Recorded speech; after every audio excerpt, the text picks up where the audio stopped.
आजाद नगर की मशहूर मारूफ शख्सियत आली जनाब मोहसिन रजा साहब, स्टेज पर बैठे हुए मुस्लिम लीग के सदर सलीम शाह, मैडम साहिबा गोपाल अंसारी, समाजवादी पार्टी के लीडर आमीन पटेल और हमारे धुलिया शहर के लोगों को बहुत ही समझदारी के साथ वोटिंग करना है। ये कहाँ चाहते मई के चुनाव में आप लोगों को बहुत ही समझदारी के साथ वोटिंग करना है। गए 70 सालों में पार्लियामेंट के जितने भी चुनाव हुए उसको आप छोड़िए, लेकिन 2024 का पार्लियामेंट का ये चुनाव मुसलमानों की जिंदगी और मौत का चुनाव है मेरे दोस्त। अगर आप अपनी मौत चाहते हो तो वोटिंग के लिए ना निकलिए, और अगर आप अपनी जिंदगी चाहते हो तो 20 तारीख में हर घर का जिसका जिसका भी नाम वोटिंग लिस्ट में है वो कोई बुलाए कोई ना बुलाए, रिक्शा आए ना आए, सवारी आए ना आए, उसके बावजूद खुद जाकर सुबह सवेरे अपनी वोटिंग कर लीजिए। और हमारी पार्लियामेंट की जो उम्मीदवार है शोभाताई बचाओ, इनका निशान है पंजा, पंजा निशान पर बटन दबाकर इंदिरा कांग्रेस को पूरी ताकत और कुव्वत के साथ कामयाब करना है मेरे दोस्तों। मैंने कहा ये मुसलमानों की जिंदगी और मौत का सवाल है, बिल्कुल है। अगर मुसलमान इस हिंदुस्तान में जिंदगी चाहते हैं, मुसलमान इस हिंदुस्तान में अपनी शरीयत पर अमल करना चाहते हैं, मुसलमान अपने शनाख्त पर जिंदा रहना चाहते हैं, तो उनके सामने सिर्फ एक ही मुतबादिल है और वो इंदिरा कांग्रेस, इंडियन नेशनल कांग्रेस, उसके सिवाय दूसरा कोई रास्ता आपके सामने नहीं है मेरे दोस्तों।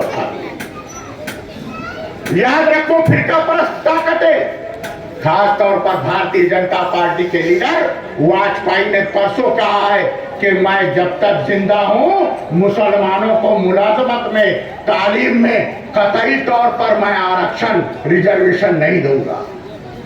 जो वजीर आजम खुलेआम कहता है कि मैं जब तक जिंदा हूं मुसलमानों को मुलाजमतों में रिजर्वेशन नहीं दूंगा, उनकी सोच मुसलमानों के ताल्लुक से क्या है आप इसका अंदाजा लगा सकते हैं मेरे दोस्तों और साथियों। सिर्फ कांग्रेस पार्टी ही एक ऐसी पार्टी है जिसमें मुसलमान दबाव डालकर अपना तालीमी, इक्तिसादी, समाजी, सियासी मसला हल करवा सकते हैं, कांग्रेस के लीडरों पर दबाव डालकर। लेकिन दूसरी ऐसी कोई पार्टी नहीं है जहां आप अपना दबाव डालकर अपना सियासी, तालीमी, इक्तिसादी, सनअती और मासी मसाइल को हल कर लें। भारतीय जनता पार्टी के लीडरान साफ तौर पर कहते हैं कि हमको मुसलमानों की जरूरत नहीं है। दूसरी पार्टी के लीडरान भी मुसलमानों के ताल्लुक से उतने फिक्रमंद और हमदर्दी नहीं रखते हैं। मैं कहना चाहता हूं कि कांग्रेस पार्टी ने 70 सालों में मुसलमानों को बहैसियत सियासत में बराबरी का हिस्सा दिया है। जो कहते हैं कांग्रेस ने मुसलमानों के लिए क्या किया, मैं उनको बताना चाहता हूं कि कांग्रेस ने हिंदुस्तान को 2 सदर जमहूरिया राष्ट्रपति दिया है। हिंदुस्तान को, हिंदुस्तान का सबसे बड़ा ओहदा, वजीर आजम से भी आला ओहदा, राष्ट्रपति सदर जमहूरिया हिंद, पहला हिंदुस्तान का डॉक्टर जाकिर हुसैन को कांग्रेस ने बनाया। दूसरा राष्ट्रपति 1974 में फखरुद्दीन अली अहमद को हिंदुस्तान का सदर जमहूरिया बनाया। हिंदुस्तान की आजादी के बाद हिंदुस्तान का पहला वजीर तालीम मौलाना अबुल कलाम आजाद को बनाया। जाफर शरीफ को वजीर रेलवे बनाया, सलमान खान को वजीर खारजा बनाया। ऐसे मुसलमानों की दर्जनों फेरिस्त लंबी है जहां कांग्रेस ने मुसलमानों को सियासत में हिस्सेदारी देकर उनको ये बावर कराने की कोशिश की है कि हिंदुस्तान में जहां हिंदुओं का हक है, जहां ईसाइयों का हक है, जहां आदिवासियों का हक है, वहीं मुसलमानों का भी हक है। मेरे दोस्तों और साथियों, कांग्रेस पार्टी को हमारे बुजुर्गों ने, हमारे उमराए कराम ने अपनी जान की कुर्बानी देकर ताज़ा दम रखा है। मेरे दोस्तों, हिंदुस्तान की आजादी में मौलाना अबुल कलाम आजाद, मौलाना हुसैन अहमद मदनी और मौलाना हिफ्जुर रहमान वगैरह ऐसे दर्जनों मौलाना और लोगों ने, उलमाए कराम ने कांग्रेस पार्टी में रहकर इस मुल्क को सेकुलर और वो सर्वधर्म संभाव की पॉलिसी पर चलने वाला मुल्क बनाया है। मौलाना अबुल कलाम आजाद नहीं होते तो उसी वक्त 1947 में ये मुल्क हिंदू राष्ट्र बन गया होता। मेरे दोस्तों और साथियों, लेकिन ये हमारे उलमाए कराम की खिदमत का नतीजा है कि कांग्रेस के लीडरों को, पंडित जवाहरलाल नेहरू को, सरदार वल्लभ भाई पटेल को और आचार्य कृपलानी को ये बावर कराया कि जो मुसलमान पाकिस्तान में जाना चाहते चले गए, लेकिन जो मुसलमान इस हिंदुस्तान में रहते हैं वो वतन से वफादारी करते हैं। इसलिए हिंदुस्तान एक सेकुलर स्टेट होना चाहिए। पंडित नेहरू, सरदार वल्लभ भाई पटेल ने उस बात को मान लिया और हिंदुस्तान आज तक सेकुलर स्टेट है। लेकिन आने वाला 2024 का जो ये चुनाव है, इस चुनाव में हमारा मुल्क सेकुलरिज्म से हट जाएगा। फिरका परस्त ताकतें साफ तौर पे कह रही है कि 400 से ज्यादा सीट अगर हम जीत के आए तो हम दस्तूर में तब्दीली करेंगे, हिंदुस्तान का दस्तूर बदल जाएगा और ये हिंदू राष्ट्र घोषित कर दिया जाएगा। यहाँ मुसलमानों का कोई हक नहीं रहेगा। तो 25 करोड़ मुसलमान मेरे दोस्तों कहाँ जाएंगे? मैं कहना चाहता हूँ फिरका परस्त ताकतों को कि आप लोग गलतफहमी का शिकार है। 25 करोड़ की तादाद में हिंदुस्तान में मुसलमान रहते हैं। मुसलमानों को नजरअंदाज करके कोई भी हुकूमत आमन व चैन से चलाई नहीं जा सकती, ये मैं उनको कहना चाहता हूँ। अगर मुसलमानों को साथ में लेकर चलने का प्रयास किया तो इस मुल्क में अमन, शांति और अमन का गहवारा ये हिंदुस्तान रह सकता है। मेरे दोस्तों, कांग्रेस पार्टी ने मुसलमानों को क्या दिया? आरिफ नसीम खान साहब का बयान था परसों कि भाई कांग्रेस ने मुझे टिकट नहीं दिया, ये अच्छी बात नहीं की। कांग्रेस ने 48 सीट महाराष्ट्र में है, एक भी मुसलमान को टिकट नहीं दिया। आरिफ नसीम खान जैसा दानिशमंद आदमी ऐसा कह रहा है, उस पर मुझे अफसोस होता है। अरे आज ये मुल्क की पोजीशन क्या है? आज भारतीय जनता पार्टी के लीडरों ने जगह जगह कोने कोने में ऐसा जहरीला प्रोपेगेंडा हिंदुओं में कर रखा है कि हिंदुओं का दिमाग उन्होंने खराब करके रख दिया है। मुसलमानों के ताल्लुक से हिंदुओं में जबरदस्त गलतफहमी उन्होंने पैदा कर दिया है। मेरे दोस्तों और साथियों, ऐसे माहौल में जहां हिंदुस्तान की आबादी 1 अरब 25 करोड़ है, 1 अरब हिंदू भाई रहते हैं और 25 करोड़ मुसलमान रहते हैं, ये कोई इस्लामी मुल्क नहीं है। यहाँ पर कोई भी पार्टी आएंगी तो हिंदुओं का भी उनको ख्याल रखना पड़ेगा, हिंदुओं के हुकूक का भी उनको ख्याल रखना पड़ेगा और इसी तरह दीगर अकालियत और मुसलमानों के हुकूक का भी उनको एहतराम करना पड़ेगा। ये नहीं कि बस मुसलमान जो कहेंगे वही बात मानी जाएगी, क्योंकि 1 अरब 25 करोड़ में 1 अरब हिंदू है, 25 करोड़ मुसलमान है, तो हिंदुओं का भी ख्याल रखा जाएगा।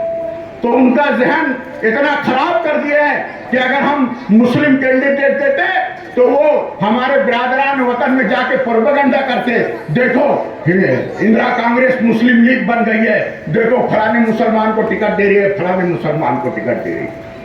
आज जरूरत इस बात की है कि हमको खामोशी के साथ चलना है। आज अगर कांग्रेस पार्टी कुछ भी कर रही है तो हमारे अकलियतों के, मुसलमानों के हित के लिए कर रही है, मुसलमानों के भलाई के लिए कर रही है। आज अगर एक भी मुसलमान को टिकट नहीं दिया तो मुल्क का माहौल इतना खराब है इतना खराब भारतीय जनता पार्टी ने कर दिया है हिंदुस्तान का कि मुसलमानों के ताल्लुक से हमारे बिरादरान वतन का दिमाग खराब है।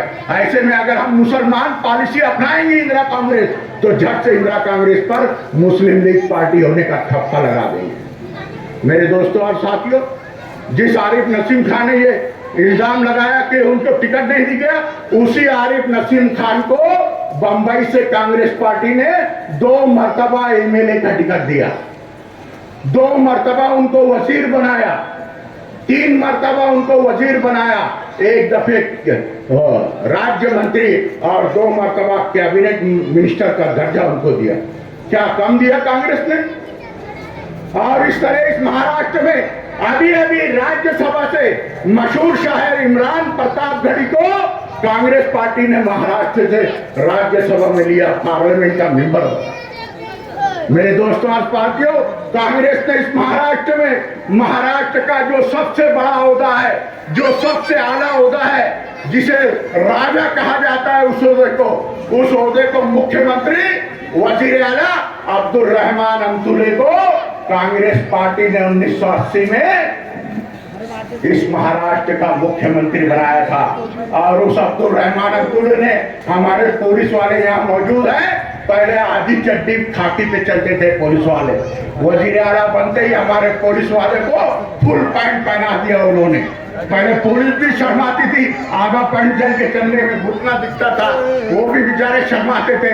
लेकिन वजीर आला बनते ही अब्दुल रहमान अंतुले ने पुलिस वाले को फुल ड्रेस दिया, पैंट पहने गए, भैया बंद करा भी सवा बंद को भी फुल पैंट पे लाके आज पुलिस वाले अब्दुल रहमान अंतुले के एहसानमंद है। आज हर गरीब के घर में संजय निराधार अनुदान योजना के तहत चाहे हिंदू हो चाहे मुसलमान हो, अब्दुल रहमान अंतुले के संजय निराधार अनुदान योजना की जानिब से किसी को 1000, किसी को 500, किसी को 1500 और किसी को 2000 रुपया महीना घर बैठे हमारी बेवा औरतों को और गरीबों को संजय निराधार अनुदान योजना के तहत से मिलता है। लड़के लोग को हटा दो यार अगर गड़बड़ करें। कांग्रेस पार्टी ने 1974 में बिहार का वजीर आला अब्दुल गफूर अंसारी को बनाया था। इसी तरह कांग्रेस ने 1973 में राजस्थान का वजीर आला बरकतुल्ला खान को बनाया था। इसी तरह 1984 में कांग्रेस ने आसाम का वजीर आला अनवरा तैमूर को बनाया था। मेरे दोस्तों और साथियों, कांग्रेस पार्टी ने कहीं भी मुसलमानों को नुमाइंदगी देने के लिए कभी एतराज नहीं किया, हर तरफ मुसलमानों को नुमाइंदगी देने का काम किया। मेरे दोस्तों और साथियों, फिर भी कहते हैं कांग्रेस ने क्या दिया? अरे ये कांग्रेस पार्टी थी, मना किया ना। इस पार्टी ने हर तरीके से मुसलमानों को नुमाइंदगी देने का काम किया। आज हिंदुस्तान में दारुल उलूम देवबंद, नदवतुल उलमा और लाखों अरबी मदारिस जारी हैं, जिनमें शरीयत से लेके मजहब इस्लाम की तालीम हासिल करने वाले लाखों की तादाद में उलमाए किराम फारिग होकर निकल रहे हैं और मुसलमानों की खिदमत कर रहे हैं। आज हिंदुस्तान में लाखों की तादाद में जो अरबी मदरसे चल रहे हैं, ये किसकी देन है? कांग्रेस पार्टी की देन है। कांग्रेस पार्टी की सेकुलर बुनियाद पर अरबी मदरसों को जारी करने का परवाना पंडित जवाहरलाल नेहरू, इंदिरा गांधी के टाइम से जारी है। मेरे दोस्तों और साथ, और ये सब हमारे उलमाए कराम की खिदमत का नतीजा है। और आज भारतीय जनता पार्टी और उसका मुख्यमंत्री योगी आदित्यनाथ कहता है कि दारुल उलूम देवबंद से दहशतगर्द निकलते हैं। इनकी ये हिम्मत हो गई है, दारुल उलूम देवबंद पर हमला करने की साजिश कर रहे हैं, नदवतुल उलमा को हमला करने की साजिश कर रहे हैं, अरबी मदारिस को बंद करने की साजिश कर रहे हैं। अगर 20 मई के चुनाव में आप लोग भारी अक्सरियत के साथ वोटिंग करने नहीं निकले, तो याद रखो, अगर भारतीय जनता पार्टी की हुकूमत आ गई तो अरबी मदारिस को बंद करने में वो पीछे नहीं हटेंगे। मेरे दोस्तों, अभी उनके हाथ में पूरी ताकत नहीं है, अभी उनके हाथ में 400 सीट नहीं है। जब अभी उनके हाथ में ताकत इतनी बड़ी नहीं है, उसके बावजूद वो लोग देख रहे हैं जहां फिरका वाराना फसाद होता है वहां जबरदस्ती मुसलमानों का नाम लेकर उनके घरों को बुलडोजर से निस्तो नाबूद कर दे रहे हैं, बुलडोजर चला दे रहे हैं, कायदा हाथ में ले रहे हैं। जबकि ये होना चाहिए कि पहले वो मामला अदालत में जाना चाहिए, अदालत तय करेगी कि अगर ये साजिश में शामिल थे तो इनके घर पर बुलडोजर चलाओ, अगर नहीं थे तो बुलडोजर चलाने की कोई जरूरत नहीं। लेकिन हुकूमत कानून अपने हाथ में लेकर गरीब मुसलमानों के घरों को बुलडोजर से निस्तो नाबूद कर दे रही है। मेरे दोस्तों और साथ, आज ये मौका 20 तारीख का जो है वो आपको याद रखना चाहिए कि ये हमारे मुसलमानों की जिंदगी और मौत का सवाल है। अगर जिंदगी चाहते हो तो आने वाले 20 तारीख के चुनाव में आपको पूरी अक्सरियत के साथ इंदिरा कांग्रेस की हमारी जो उम्मीदवार हैं माननीय शोभाताई बच्छाव, उनको वोट देकर आपको अक्सरियत से कामयाब बनाना होगा। दोस्तों मैं कहना चाहता हूं कि अब हमारी शरीयत में भी तब्दीली का मुतालबा किया जा रहा है। हाल ही में आपने मोबाइल से देखा होगा कि दिल्ली में किसी त्योहार पर सड़क पर नमाज पढ़ रहे थे, एक पुलिस इंस्पेक्टर ने सजदे की हालत में एक नौजवान को लात मारा कि चलो हटो, सड़क पर नमाज क्यों पढ़ते हो। ये पूरी वीडियो हिंदुस्तान में वायरल हुई है। मुसलमान हर वक्त तो सड़क पर नमाज नहीं पढ़ता है, त्योहार के मौके पर पढ़ता है, तो नमाज पढ़ने वाले को लात मारने का काम उस पुलिस ने किया। अगर पुलिस को क्या अधिकार है, कोई अगर इबादत कर रहा है तो उसको लात मारने की। देखिए जहनियत कहां तक पहुंच गई है। बिरादरान वतन के आम लोगों में तो फिरका परस्ती थी ही, लेकिन अब पुलिस में भी फिरका परस्ती घुस गई है। अगर भारतीय जनता पार्टी पूरी अक्सरियत से आ गई तो ये लोग जीना हराम कर देंगे। मेरे दोस्तों, जीना हराम कर देंगे मुसलमान। इसलिए आज हमको ये सोचना नहीं है कि कौन कितना रुपया देगा, एक वोट का कितना पैसा भी लेगा, इसका इंतजार नहीं करना है। आज मैं कहना चाहता हूं कांग्रेस पार्टी के पास पैसा नहीं है। 10 साल से कांग्रेस पार्टी इक़्तिदार में नहीं थी, उसके पास पैसा नहीं है। 300-400 करोड़ रुपया कांग्रेस पार्टी का जो बैंक में रखा हुआ था उसको भारतीय जनता पार्टी ने मुलतवी कर दिया है, रोक लगा दिया है कि उसको इस्तेमाल नहीं किया जा सकता। 10 साल से इस मुल्क पर भारतीय जनता पार्टी की हुकूमत है, हजारों करोड़ों लाखों रुपया उनके पास है। टाटा बिरला अगर भारतीय जनता पार्टी को 10 करोड़ रुपया चंदा देंगे तो कांग्रेस पार्टी को 1 करोड़ देंगे। अडानी अंबानी 20 करोड़ देंगे तो कांग्रेस को 50 लाख रुपया देंगे। जो बड़े बड़े हिंदुस्तान के सनती घराने हैं वो तमाम की तमाम सनती घराने भारतीय जनता पार्टी को चंदा दे रहे हैं, उनको पैसा दे रहे हैं। अजान हो रही है, अजान हो गया तो उसके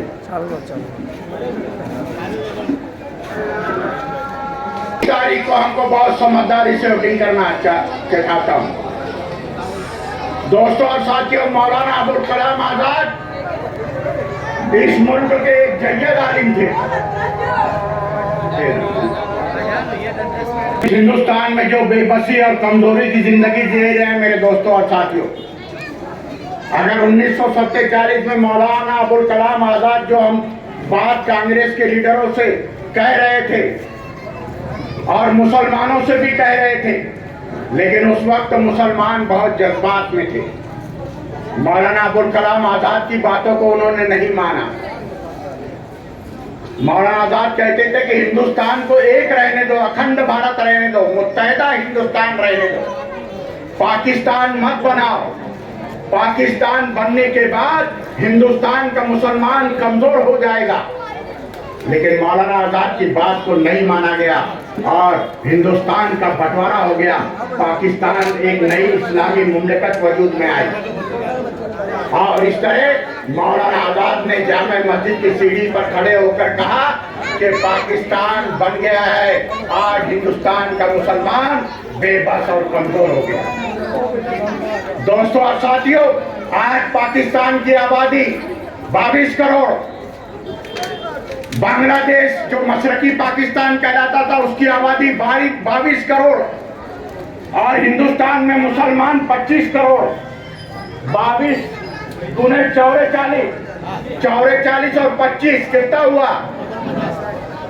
75 करोड़ मुसलमान अगर हिंदुस्तान पाकिस्तान एक रहता तो आज इस हिंदुस्तान में रहते।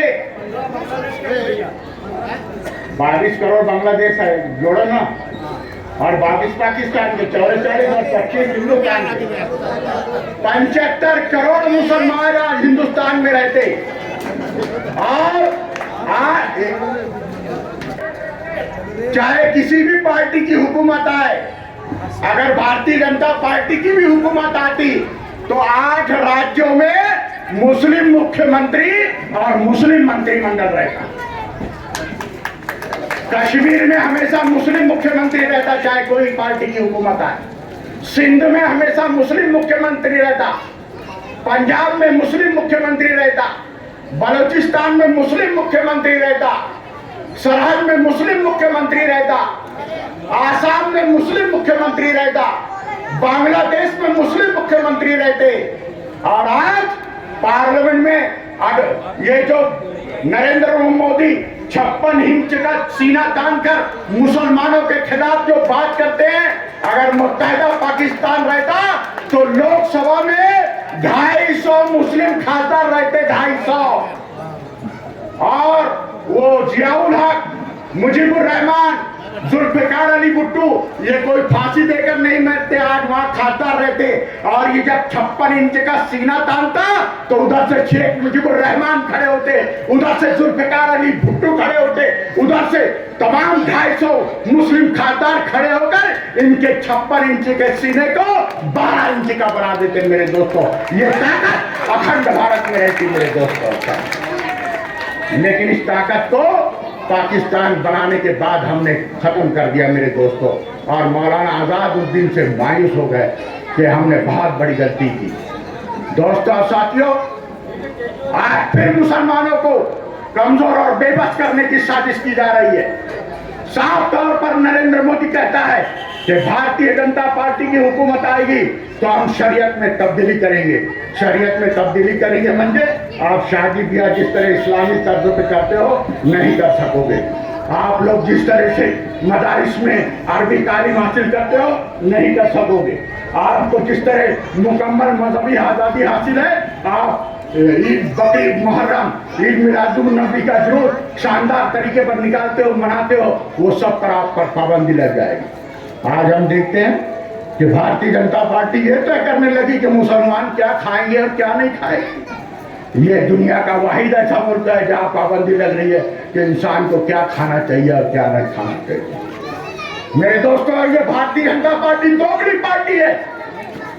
आप जाओ गोवा में, ये अमित शाह गोवा में गया, वहाँ क्रिश्चियन लोगों की अक्सरियत है। अमित शाह कहता है कि यहाँ गौ कशी पे पाबंदी नहीं लगेगी, यहाँ क्रिश्चियन लोग धूमधाम से बीफ खा सकते हैं। नागालैंड में अमित शाह गए, नागालैंड में भी क्रिश्चियनों की अक्सरियत है, वहां भी जाके बोले कि यहाँ गोश्त पर, बीफ पर, बड़े जानवर के गोश्त पर पाबंदी नहीं लगेगी, धूमधाम से क्रिश्चियन लोग खाओ। फिर बाकी हिंदुस्तान में गौ हमारी माता है, उत्तर प्रदेश में माता है, महाराष्ट्र में माता है, मध्य प्रदेश में माता है, पंजाब में माता है, हर तरफ माता है। गोवा में माता नहीं और नागालैंड, मिजोरम में माता नहीं। दोगली पॉलिसी मुसलमानों को परेशान करने के लिए, मुसलमानों को सताने के लिए उन्होंने ये पॉलिसी अपनाई है। नहीं तो क्या मजा है, गोवा भी हिंदुस्तान में है, नागालैंड और मिजोरम भी हिंदुस्तान में है, वहां गौ हत्या पर पाबंदी नहीं और पूरे हिंदुस्तान में गौ हत्या पर पाबंदी। मेरे दोस्तों और साथियों, ये बोलते हैं गौ हमारी माता है। मोबाइल में आप सब लोगों ने देखा होगा कि जितने भी बड़े का गोश्त एक्सपोर्ट करने वाली कंपनी है वो सब हिंदू हजरात चलाते हैं, जैन लोग चलाते हैं। और कबीर नामी एक सलाकर हाउस है, कंपनी है, ऐसी बहुत सी सारी कंपनी है, वो हिंदुस्तान से बीफ सप्लाई करते हैं सऊदी अरब, मुत्तहिदा अरब इमारात और अरब ममालिक में। उस कंपनी से भारतीय जनता पार्टी ने 250 करोड़ रुपया दिया है। उनको शर्म नहीं आई कि हम अपनी माता के नाम पर 250 करोड़ रुपया वसूल कर रहे हैं। अरे तुम 250 करोड़ रुपया उनसे चंदा लेते हो जब अच्छा लगता है, और हिंदुस्तान में गौ हत्या पर पाबंदी लगाना चाहते हो। हम हर मजहब का एहतराम करते हैं, हम किसी का दिल दुखाना नहीं चाहते हैं, हम हिंदू भाइयों का भी एहतराम करना चाहते हैं, लेकिन भारतीय जनता पार्टी अपनी दोगली पॉलिसी की वजह से पूरे मुल्क में मुसलमानों को हैरान और परेशान करने की साजिश कर रही है। ये क्या है, दोगली पॉलिसी अपना के रखे हैं भारतीय जनता पार्टी वाले। तो आप लोगों को मैं कहना चाहता हूं कि आने वाले 20 तारीख के चुनाव में, क्योंकि कांग्रेस पार्टी के पास पैसा नहीं है मेरे दोस्तों।